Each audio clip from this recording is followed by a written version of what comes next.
Yes. Who will tell me what is the time period of mass attached to oscillating spring? So I told you time period depends upon mass and spring factor. Who will tell me what was the formula? Yes. Students, क्या formula है उसका? Have you solved that? Yes, Himanshu. Yes, Himanshu. बताइए क्या answer आया उसका? Yes. Ma'am T is directly proportional to MK या formula ये बनता है? फॉर्मूला क्या बनता है? T is equal to MK. MK. आपकी मतलब A और B 1 1 I? Ma'am yes. No, this is not right. No ma'am B 0 आई है and मैम A और B 0 आई है और C 1 आई है. There were only 2 factors. तो C कहाँ से आया? Only 2 factors were there ना, M and K. तो there will be only 2 powers A and B. तो कौन सी और कौन सी? गलत हो Yes, गया. anybody else? कोई बात नहीं. Anybody else? किसी ने और ने सॉल्व किया ये? T is equal to 2 pi root M by K आता है इसका formula. Just like we derived the expression for time period of simple pendulum na, T is equal to 2 pi root L by G. Same way it is T is equal to 2 pi root M by K. Okay, इसका answer आता है T is equal to 2 pi root M by K. ठीक है, ये आता है.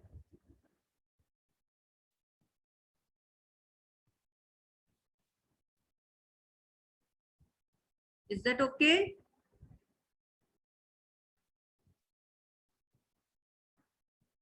चलिए, तो पहले वही कर लेते हैं फिर. If you want T is equal to 2 pi root M by K. चलिए वही सॉल्व कर लेते हैं. तो अगर आपको इसमें डाउट है and you are not able to solve, let's do that. So T is dependent upon 2 factors M and K, raise them to powers A and B. So we are to find A and B. So introduce a constant K here. M raised to power A, K raised to power B. Put the dimensions in M0, L0, T1 is equal to K. Mass की dimension है M1. K spring constant की dimension है what? That is force over length, M1 T minus 2. It is M1 T minus 2 raised to power B. So see what does it become on right hand side, M A plus B and T minus 2B. L की नहीं है तो कोई बात नहीं, वो L 0 हो गया इसका मतलब. तो here we have T1. So equating the powers of MLT, आपकी M की power 0 है. So your first equation is A plus B equal to 0. And equating the powers of T minus 2B equal to 1. तो यहाँ से आपका B आ गया directly minus 1 by 2. And from first equation A is minus B. A is minus B मतलब minus of minus 1 by 2. So your A is 1 by 2 plus 1 by 2. ठीक है, A आपका आ गया 1 by 2. So put in equation number 1. Put both the values in equation number 1. T is equal to K, M raised to power 1 by 2, K raised to power minus 1 by 2. So your formula is T is equal to K under the root M by K. And here also if you want you can put K is 2 pi here also. So our complete formula for time period of oscillating spring becomes T is equal to 2 pi root M by K. So this is your formula students. I hope this treatment is so simple. इसमें कोई doubt नहीं होना चाहिए था. This treatment is very simple, है ना?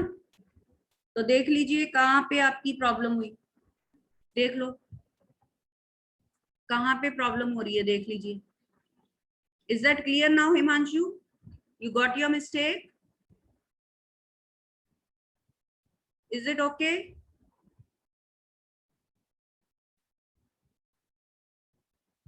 All right. Now let's come back to the second question of centripetal force. ठीक है, centripetal force कर रहे थे हम. So let's do that now. ये था ना क्वेश्चन, तो क्या आंसर आया? Yes Samriddhi, yes. F is equal to K, M, R and omega square. Yes, very good. तो k वहां पे 1 पुट कर लीजिए. ठीक है, k इज 1 हियर. तो आपका F का फॉर्मूला है सेंट्रीपिटल फोर्स का, नोट कर लीजिए, that is mr omega square. So formula of force is, centripetal force is mr omega square. Remember this. ठीक है.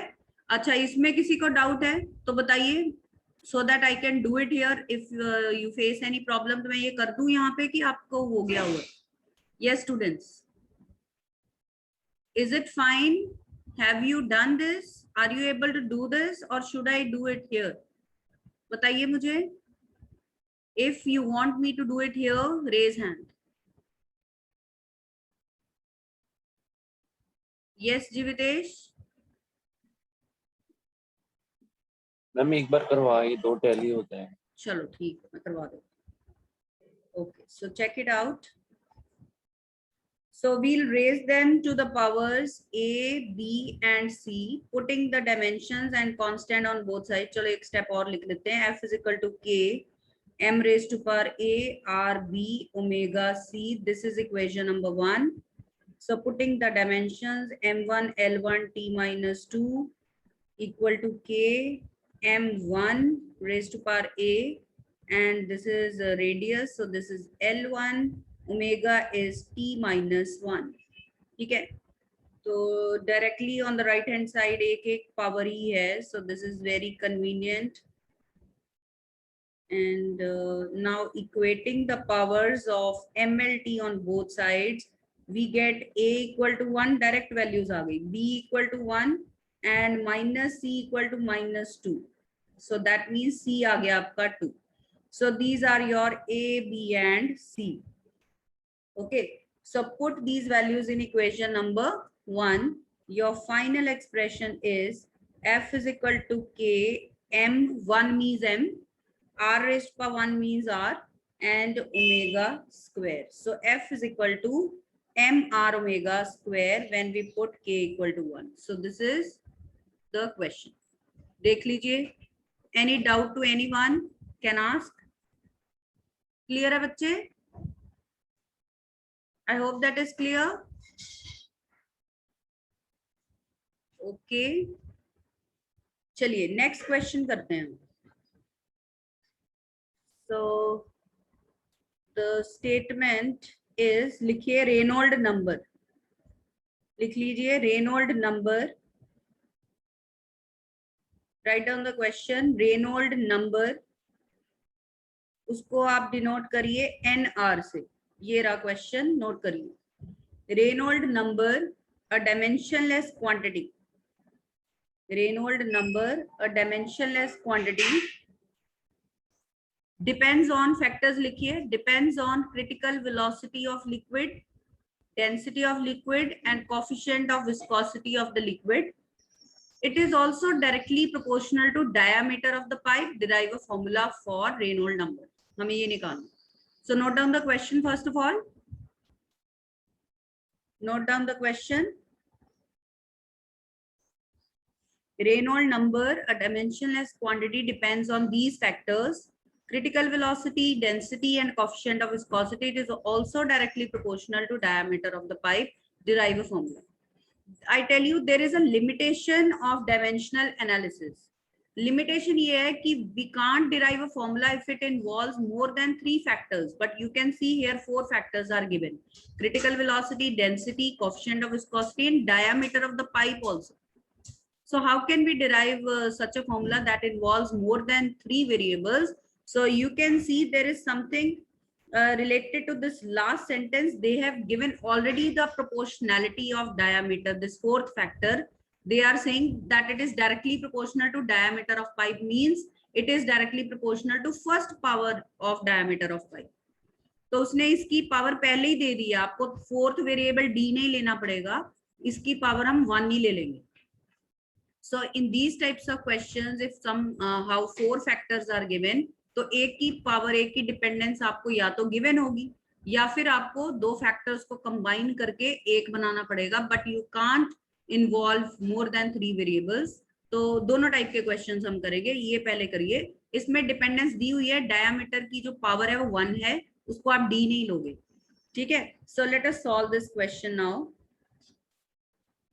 सी how to solve. देखिए, so Reynolds number, let us denote it by NR. It depends upon which factors. Critical velocity उसको VC लिख लेते हैं, density and coefficient of viscosity and diameter of the pipe. 4 factors are given. ठीक है. Raise them to powers A, B and C, but diameter को D नहीं देंगे हम, 4th पावर नहीं देंगे, क्योंकि उन्होंने बताया हुआ है कि it is directly proportional to first power of diameter. First power ही हुई ना डायरेक्टली प्रोपोर्शनल. अगर स्क्वायर होता, क्यूब होता, तो उन्होंने लिख देना था. तो इसका मतलब पावर इज 1. तो इसको लेके पर चलना पड़ेगा आपको साथ. ठीक है. You can't ignore this factor, otherwise your formula will be wrong. तो same way you will do this type of question. ठीक है. तो यहाँ पे बस इक्वल साइन डालना है. कांस्टेंट लगा दिया ना हमने, तो यहाँ पे इक्वल साइन आ गया. So this is your equation number 1. चलिए करिए इसको in the usual way. Reynold number की डायमेंशन ऑलरेडी दी हुई है, वो नोट कर लीजिए. Reynold number a dimensionless quantity. ठीक है. तो इसकी dimension already you know, m0 l0 t0. So start solving in the usual way. साथ साथ सॉल्व करिए. Velocity is l1 t-1, density is m1 l-3. अब तक तो आपको याद हो गई होंगी. ठीक है. Then coefficient of viscosity is m1 l-1 t-1 raise to power c and diameter is l1. उसकी पावर 1 लिखने का कोई फायदा नहीं है, ऐसे लिखो. ठीक है. So we have written the dimensions on both sides. ठीक है. We have written the dimensions. ठीक है. चलिए अब राइट साइड पे कंबाइन करते हैं. Now you can I think do faster. ये m की पावर है ये और ये. ठीक है. तो ये आपका हो गया mb plus c. Right. Then l देखिए, l की पावर्स कहाँ कहाँ पे. एक ये है, then this is there, then this is there, then this is there. तो कोई भी पावर छोड़नी नहीं है आपको. So you will write L raised to power A minus 3B minus C plus 1. Very carefully. Then T की power देखिए कहाँ कहाँ पे है. This is there and this is there. दो ही है. So minus A minus C. ठीक है. हमने कंबाइन कर ली powers on right hand side. Now equating the powers on both sides, B plus C0. Check out your equations.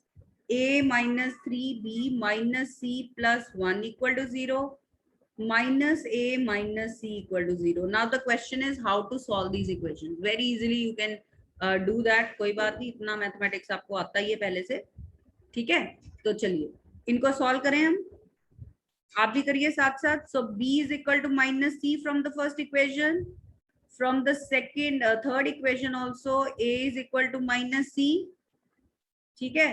तो इन दोनों से आपके पास आ गया A is equal to B is equal to minus C. Right. Put these in equation number 2. Put these values in equation number 2. You will get A को put कर दीजिए minus C, B को भी put करो minus C, then minus C already there plus 1 equal to 0. तो ये आपका हो गया minus C plus 3C minus C plus 1 equal to 0. ठीक है. 3C minus 2C, that is only C, so C is minus 1. बताइए ये स्टेप्स क्लियर है आपको कि नहीं क्लियर. इसमें कोई डाउट तो पूछ सकते हो. Yes students, is this step clear or not? Doubt to anyone can ask. अगर ये स्टेप्स आपको क्लियर नहीं है पूछ सकते हो. Okay, very good. चलिए अब हम यहाँ पे पुट करते हैं value. B equal to minus C है, तो माइनस ऑफ -1 b आ गया आपका +1, b आ गया, same way a भी आपका आ गया +1. So we got all the three values. We are going to put in equation number 1 now. ठीक है, चलिए अब हम equation number 1 में put करते हैं. So we will get our formula. So Reynolds number is K Vc raised to power 1 rho raised to power 1 eta raised to power -1 into diameter, and here also K is 1.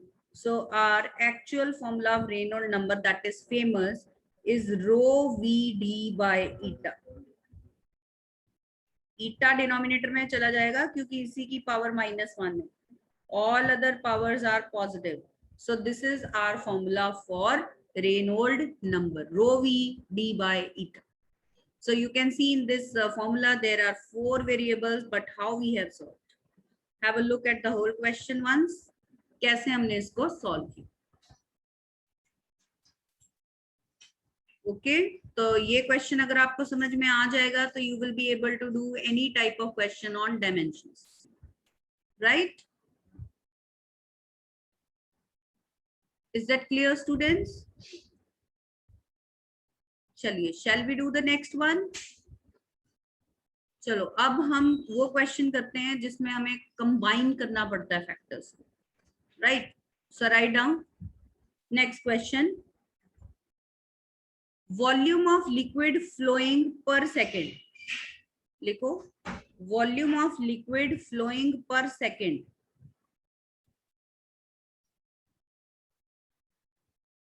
Volume of liquid flowing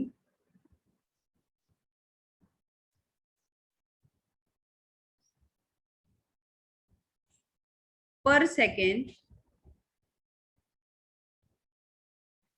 capital V, depends on, लिखिए factors कौन कौन से हैं.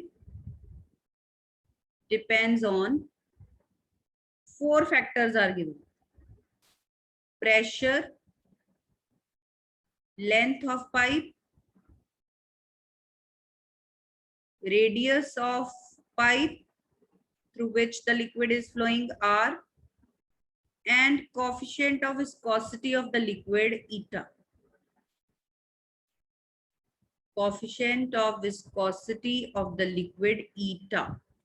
ठीक है, so volume जो है they have given dependent upon 4 factors: pressure, length, radius, and coefficient of viscosity eta. So how can we find? So that means V is equal to K, P, L, R, and eta. There are 4 factors, but we can't derive a formula that involves more than 2 variables, 3 variables. So we will combine these 2 factors. Let's make pressure and length pressure gradient. तो length को pressure के under कर देते हैं, तो आपका ये एक फैक्टर हो गया pressure gradient. So now there are 3 factors, raise them to powers A, B, and C, and now you can solve.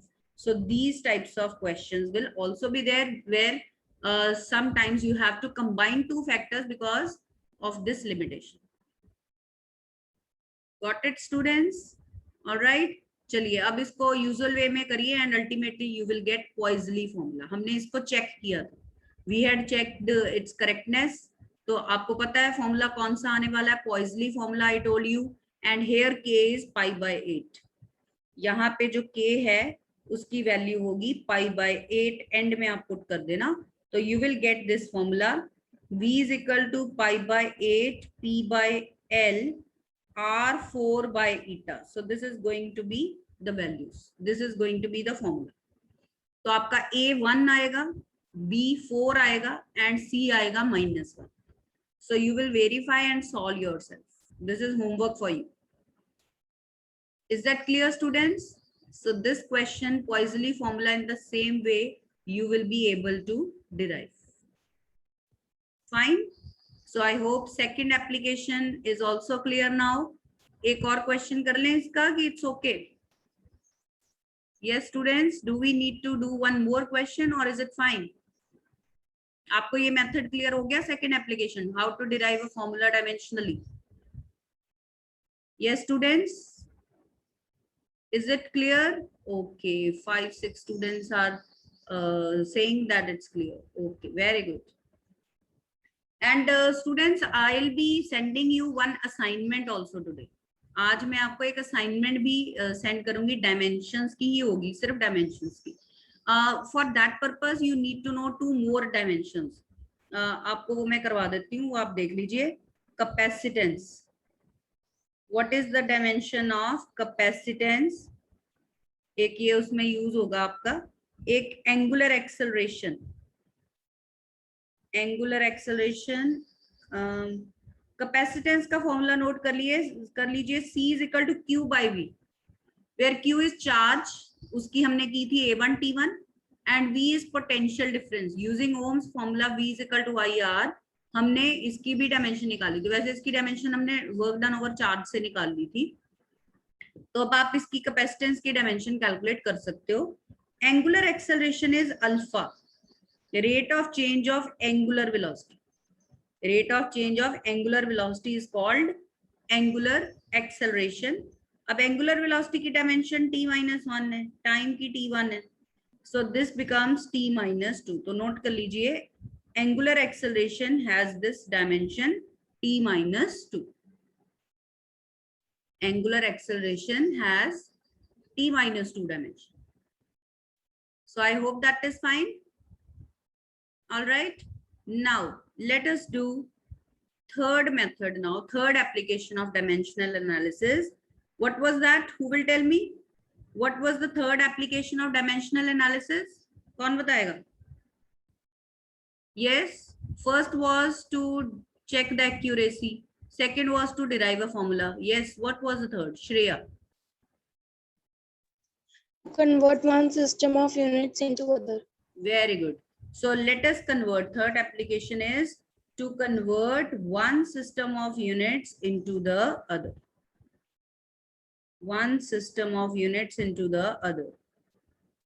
So see students, if it is written dimensionally, then you have to use this method. ठीक है? अगर आपको dimensionally लिखा हुआ है, यही use करना पड़ेगा. आप simple conversion नहीं कर सकते हो. If you will make simple conversion, then it will be wrong. Right? So to convert one system of units into another, let's derive a formula first of all. इसके लिए अब हमें पहले एक formula derive करना पड़ेगा. ठीक है? So let's derive a formula.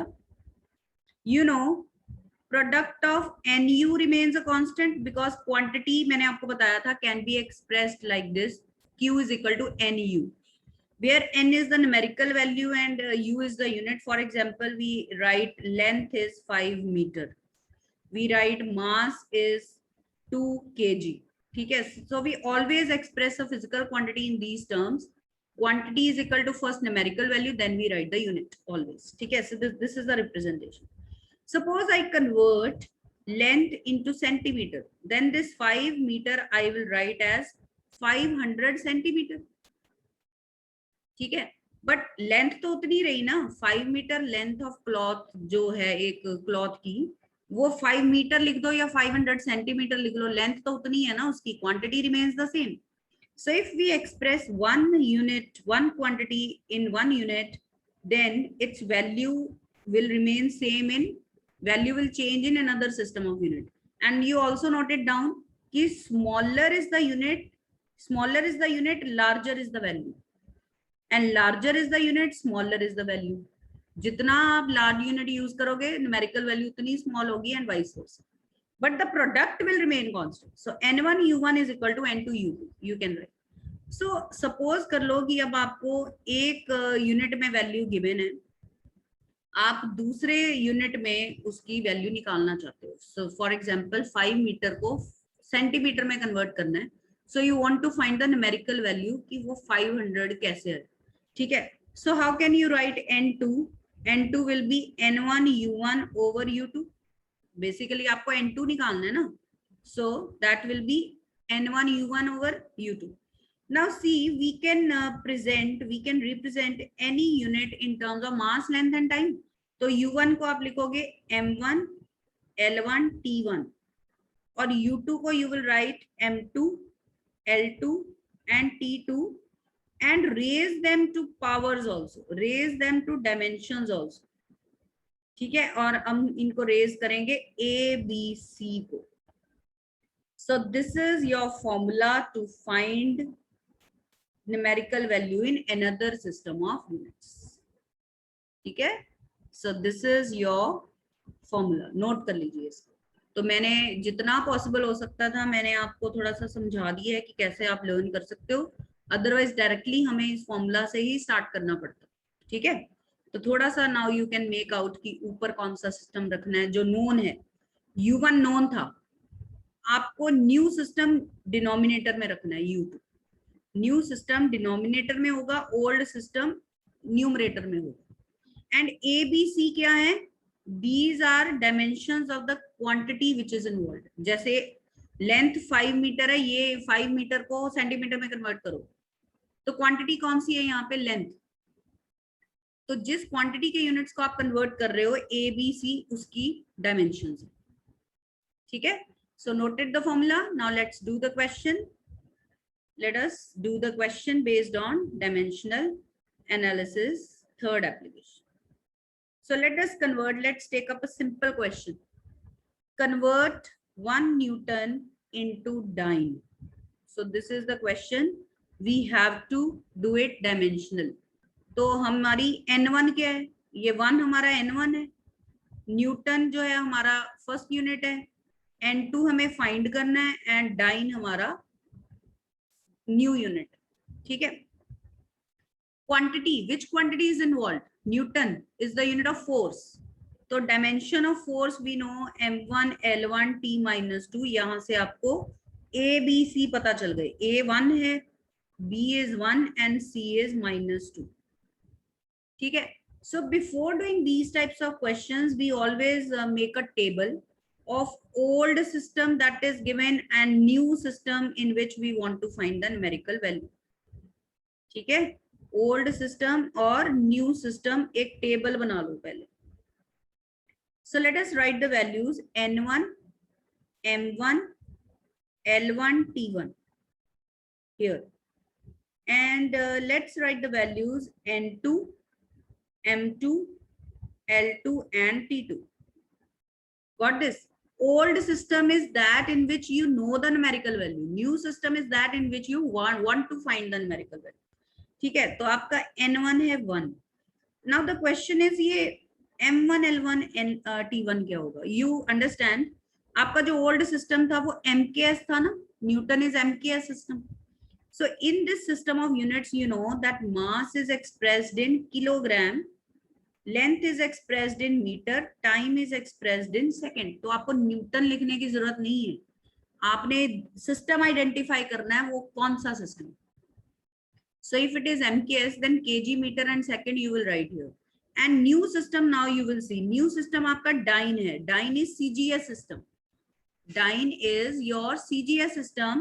तो आपको dyne नहीं लिखना है. तो CGS system में mass होता है ग्राम में, length होती है सेंटीमीटर में, and time is again in seconds. तो ये आपकी values हो गई.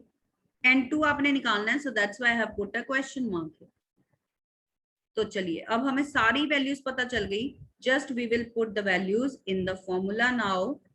n2 is m1 over m2 raised to power a, l1 over l2 raised to power b, and t1 over t2 raised to power c.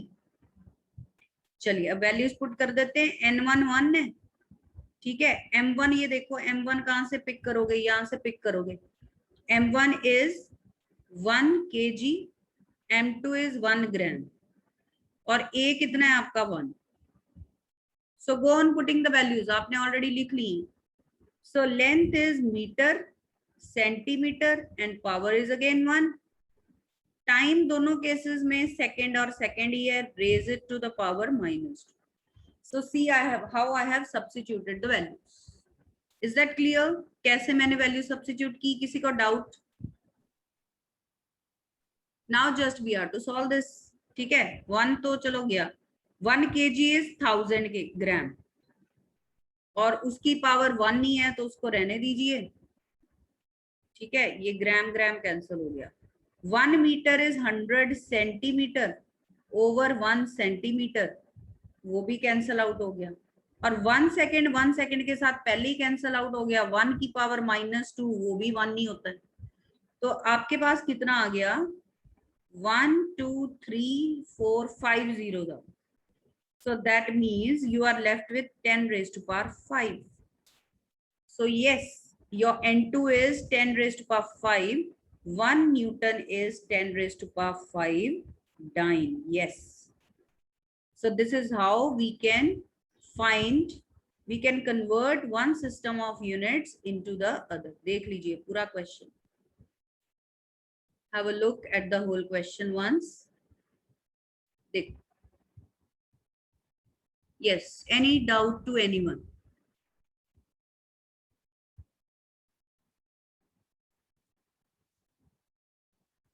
Clear है?